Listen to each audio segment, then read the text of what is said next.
Happy new year বল, বল happy new year. আর সবাই ভালো থেকো বলে দে। আমিও জানাই সবাইকে হ্যাপি নিউ ইয়ার। নতুন বছর সবার খুব ভালো কাটুক, অন্তত কারোর জন্য না হলেও নিজের জন্য নিজেকে ভালো রাখাটা খুবই দরকার। তো সকাল সকাল আমি এখানে ফ্রেশ হয়ে আমার ভোলে বাবাকে দিয়ে প্রথম বছরটা চালু করেছি। বছরের প্রথম দিনটা এখানে পুজো দিয়ে আমি ডাইরেক্ট চলে গেছি কিচেনে রান্না করতে, কারণ আজ ছিল 1 জানুয়ারি, তাই মেনুতে ছিল মাটন।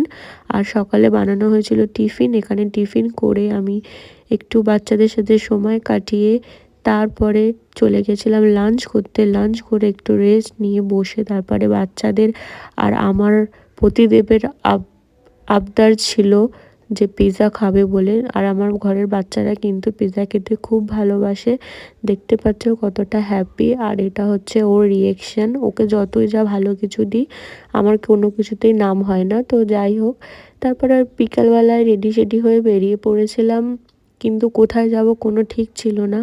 একটা জায়গার কথা ভেবে বেরিয়েছিলাম, সেই জায়গায় হয়নি, কারণ 1 জানুয়ারি বলে ক্রাউডটা বেশি ছিল, তাই হয়নি। তাই আমার বোনের বাড়ির ওখানে গিয়ে ক্যাব বুকিং করে আমরা বেরিয়ে গেছিলাম সবাই মিলে।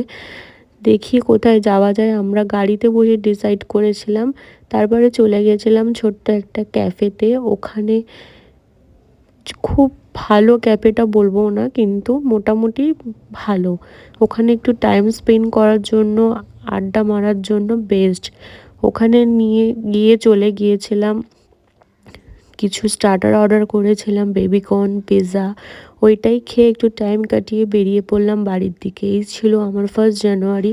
আমি এইভাবেই কাটালাম। সবাই ভালো থেকো, সুস্থ থেকো। নতুন